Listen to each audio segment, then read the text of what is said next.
Hey, we're here with from the Grayzone, the editor and chief of the Grayzone. You know him, you love him. Friend of the show, Max Blumenthal is with us. Hi, Max. How are you?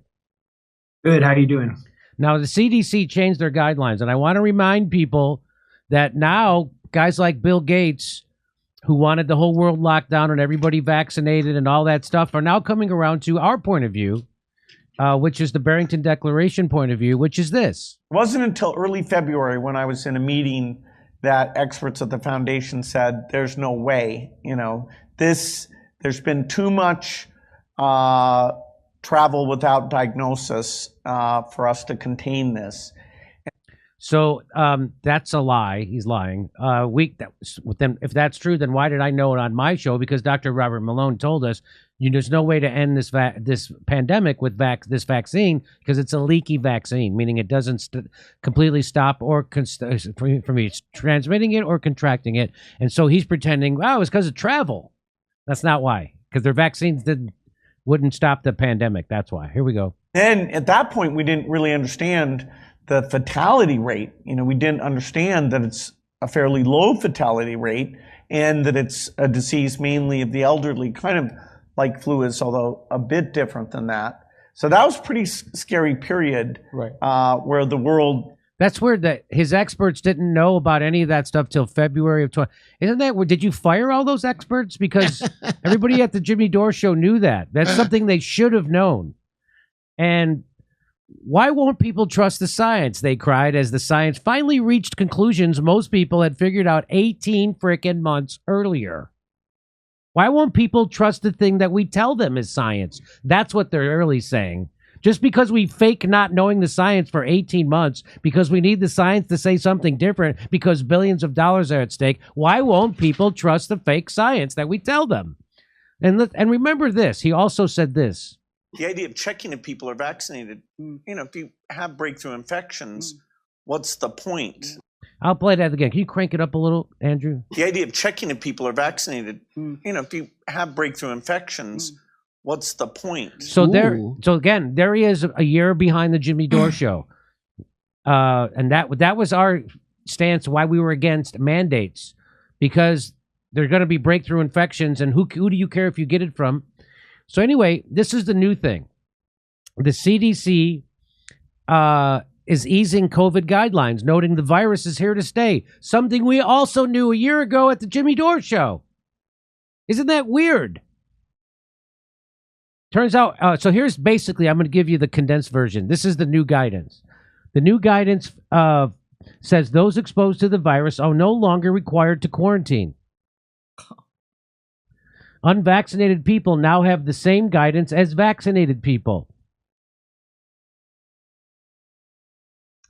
Students can stay in class after being exposed to the virus, and it's no longer recommended to screen those without symptoms. Wow.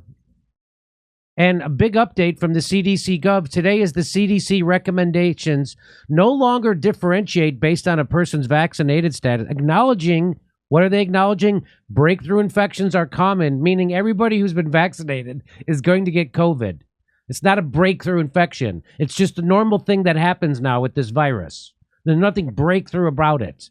Everybody, I'm not saying their vaccine didn't work, but everybody got vaccinated and everybody's getting COVID. So, and they're taking natural immunity into consideration.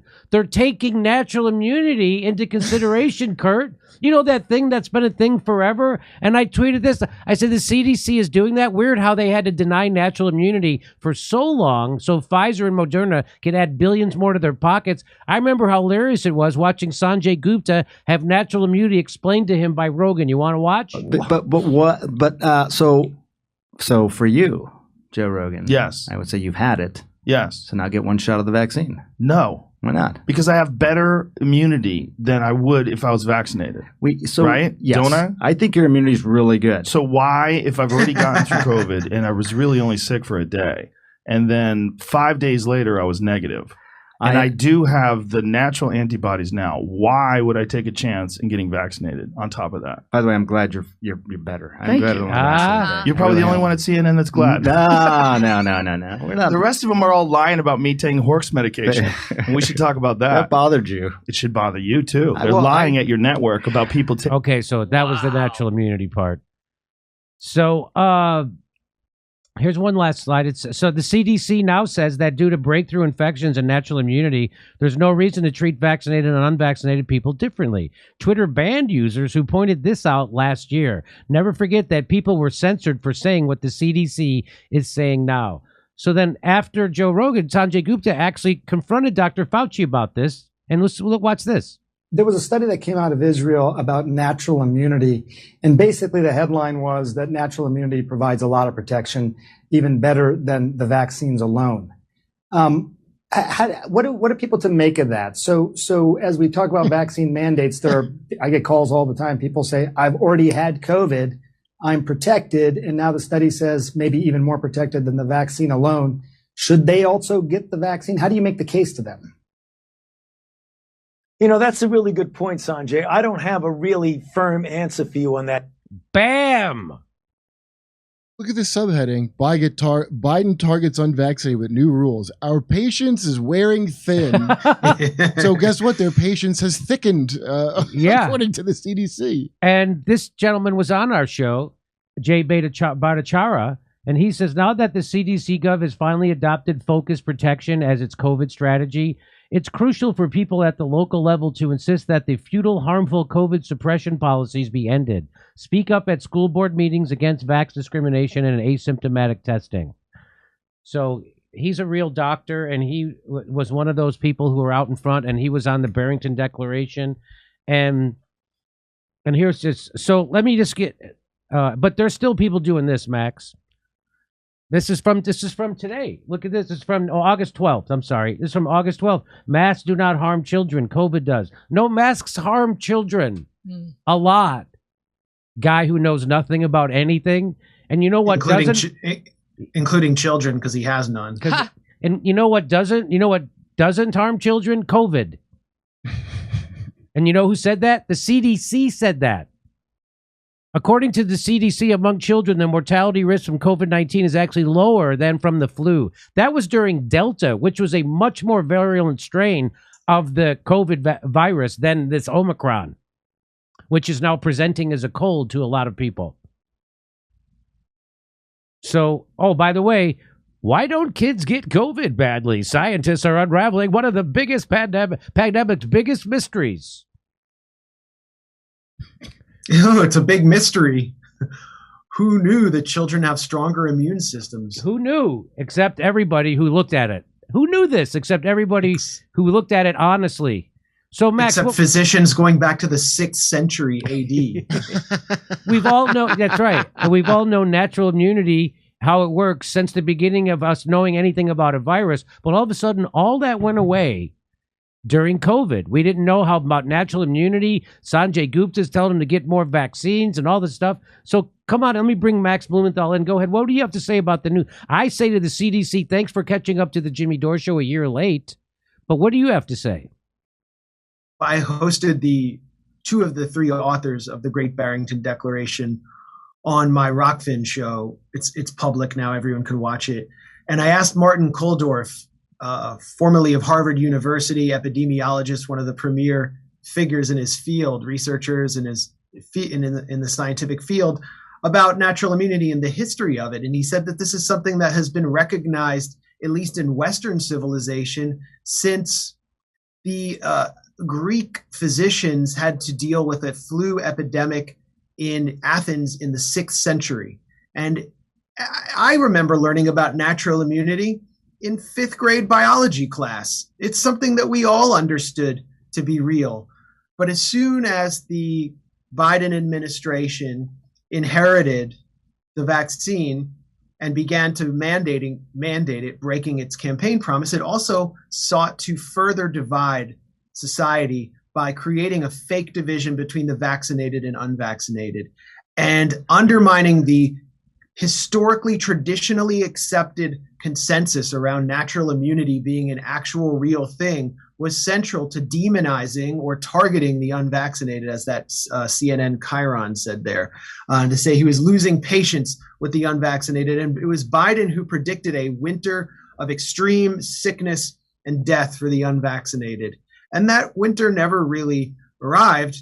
Instead, what we have is Biden testing positive for 15 days straight and getting rebound from Paxlovid after Fauci got Paxlovid rebound. I mean, I don't know. I mean, if I were an NBA owner, I would draft Paxlovid over, the next second coming of Dennis Rodman if I wanted to get some rebounds.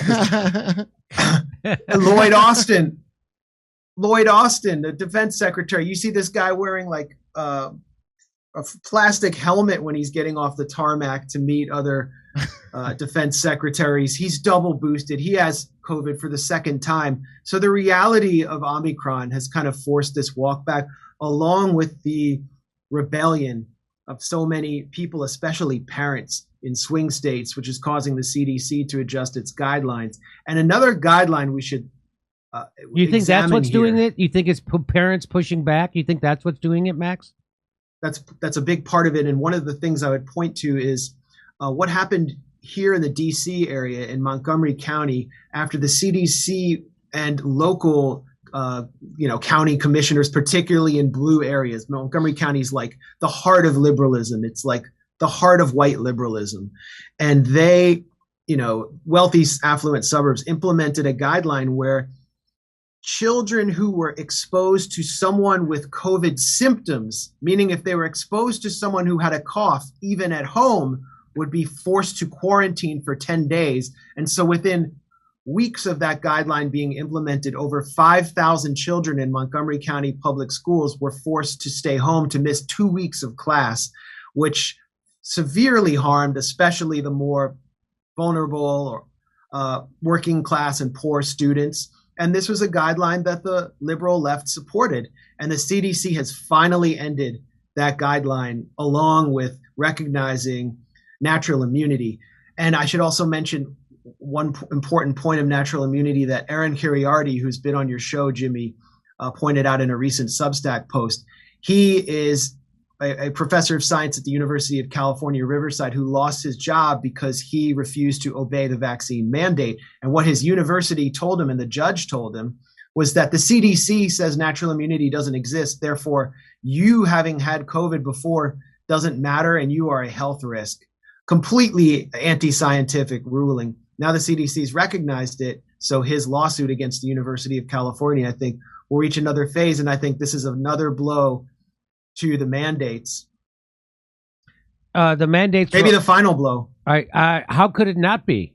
So I mean, we still have, sorry to go on, but we still have thousands and thousands of frontline workers, especially in New York City, and they're going to be launching a campaign soon, which I'll publicize. They are not able to work their jobs because their natural immunity is not recognized.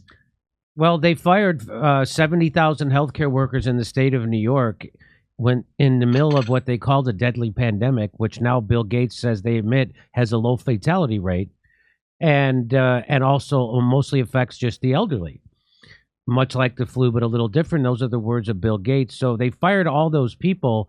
What do those people do for a living now? I don't understand what happens. And again, I think they should have a lawsuit against the state. And of course, then the taxpayers will pay for it, and not Big Pharma, who's actually pulling the strings and telling people like Kathy Hochul to do stuff like that. So just to let you know, there's more to this. This is what they say at this set. We know that COVID-19 is here to stay, Greta Masadi, a CDC epidemiologist, said. High levels of population immunity due to vaccination. How dare they even say that? High levels of population immunity? Now, I guess they're using a different definition of the word immunity, because the way I always thought immunity was that I'm immune from contracting this virus. That's what I thought immunity meant. Oh, we changed it. Oh, we changed it? Oh, yeah, we changed it. The World Health Organization changed the definition of a vaccine several times to accommodate the reality of the Moderna, Pfizer, and other COVID vaccines, because they do not make you immune. They're non-sterilizing. So now they say they prevent extreme illness and death. So, but she is still saying immunity. That people have high levels of immunity, population immunity, due to vaccination and previous infection. So now, whatever she means, the way she's saying that is misleading. And many tools that we have available to protect people from severe illness and death have put us in a different place. So they're acting like a lot of things have changed. What has changed is that the virus has mutated to become less pathogenic and way more contagious, just like it was predicted on this show. And how could you predict that? Because that's how viruses always go. Many health experts praise the new guidelines as representing a pragmatic approach to living with the virus in the longer term. I've been telling people this since Dr. Malone came on my show. What is it, last June or July? We've been telling people that everybody's going to eventually get COVID. And people hated me when I told them that on Twitter. People would come at me. I'd get ratioed for saying the truth. The pandemic is not over, they noted, and more stringent measures may be needed in the event of a new variants or future surges. So don't get we still might go back Leave the to door open for some real fascism. Yeah, we might go back to. I don't think I have it. No, I got through all the jokes, right? Yeah. With a fast-spreading BA, so they have this new vaccine is out now. By the way, I think Max, have you heard about the new vaccine they have? They're calling a bivalent, or you know what I'm talking about? I think most people have not heard of that. So what that is that it's supposed to work on the old virus, like the original virus that the original vaccine was made for, and it's supposed to work on the Omicron too. And I think, have you heard about that? Yeah. So but my point is, well, this has been made for the first Omicrons, but now we're on to Omicron BA.5. So they're going to always be behind this like virus. A flu shot. I don't know if I'm allowed to say that, Kurt. I mean, in that people, you get it every year. You have to get it all the time. That's what they say, right? Yeah, that's what they're saying, that they're going to have to use it all the time. Listen to what they say here, Max. They say, with the fast-spreading BA.5 version of Omicron on the march, the United States is recording more than 100,000 cases and nearly 500 deaths a day on average. Now, again, is this 500 deaths a day from Omicron or with Omicron? Exactly. I'm going to guess with Omicron, because Omicron, again, is a much less virulent strain of COVID. So they're still doing that. Does that surprise you, Max, that they're still doing that? Yeah, when are they going to change the way that they count COVID deaths? Because there was a recent report from a mainstream Australian news organization, Channel 9, I think. I tweeted about it. It's from Brisbane, a city in Australia. Bombshell report finds that less than 10% of COVID deaths that were counted in this area actually were from COVID. There were people who died with COVID. And it's like, that's what we've been saying for 2 years. That's what the conspiracy theorists and the anti-vaxxers have been saying, getting kicked off Twitter for saying. That's what I was getting attacked by the lockdown left for saying, which was that the death toll was being inflated through faulty counting mechanisms in order to drive the mandates and every other restriction, which was based on faulty science.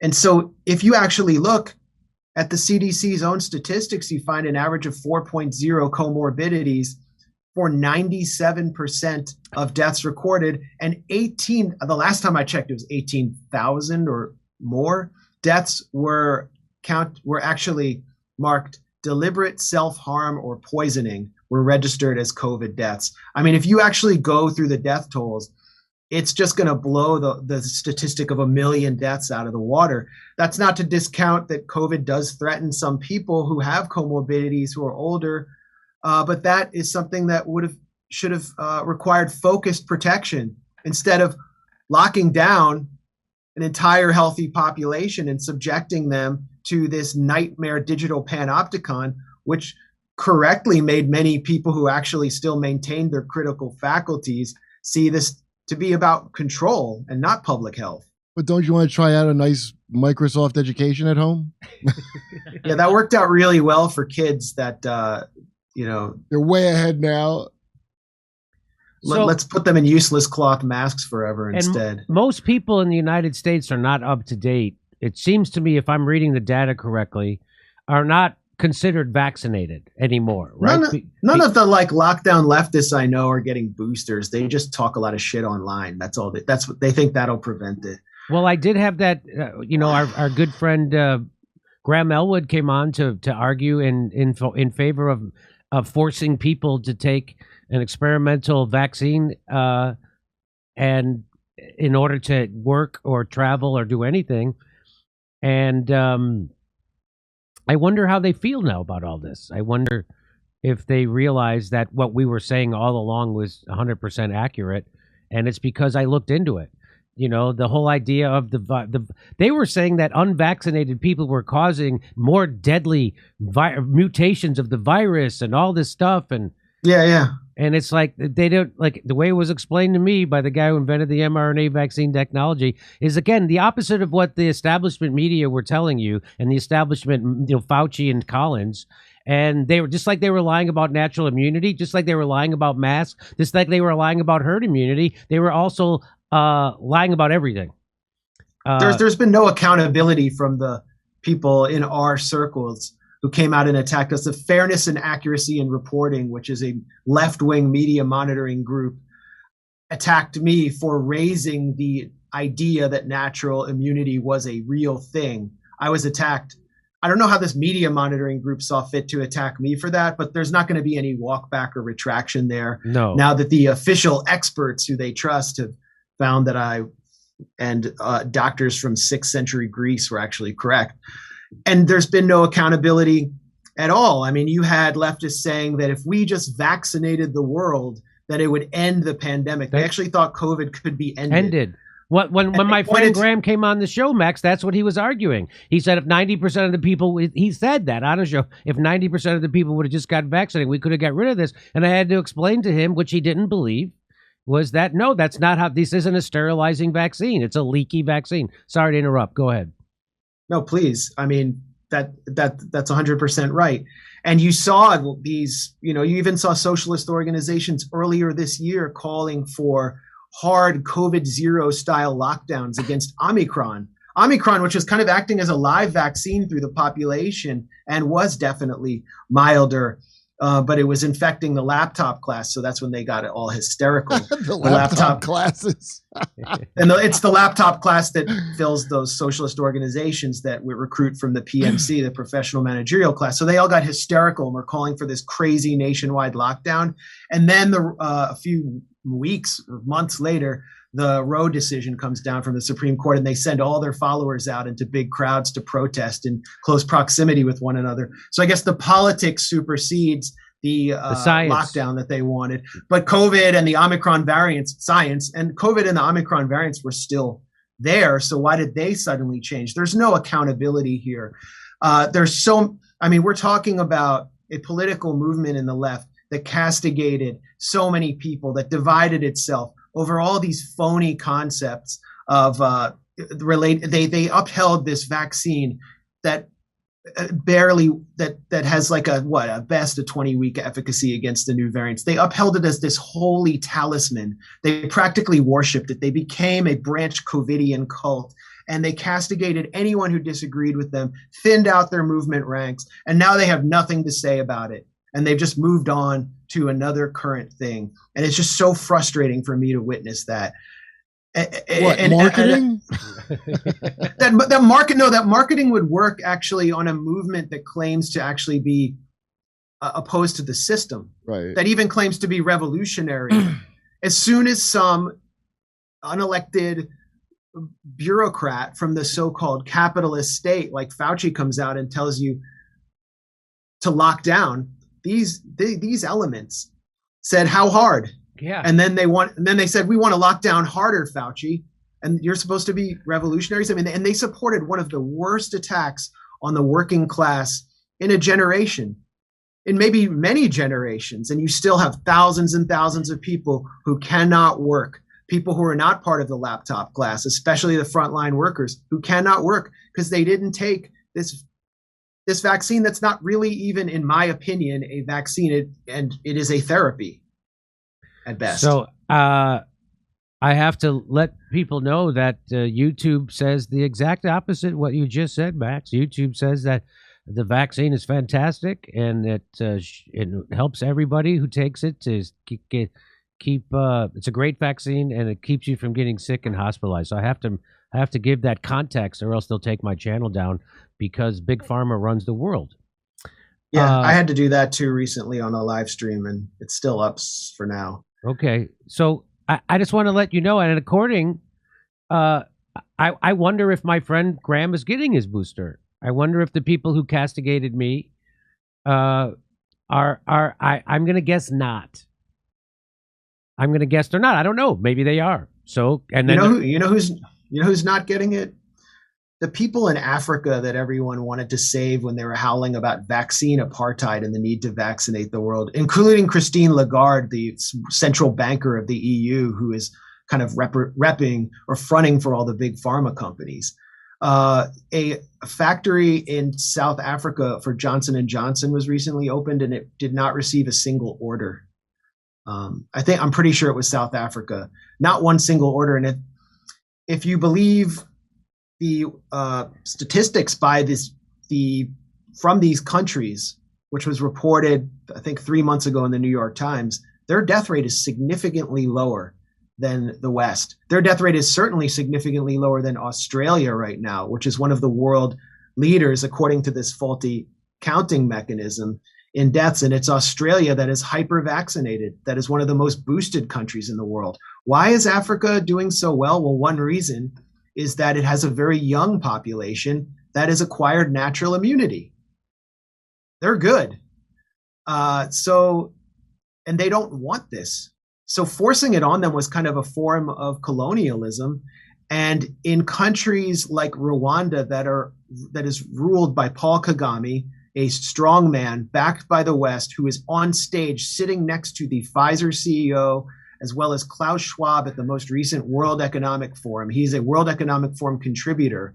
He decided that he was going to try to meet the African Union's, the UN, proposed the 70% target rate of his population, because he was told that if you get 70% of your population vaccinated, then you will severely reduce the harm of COVID on your population. So what did we see in Rwanda? This is reported by German state media, mainstream media, Deutsche Welle.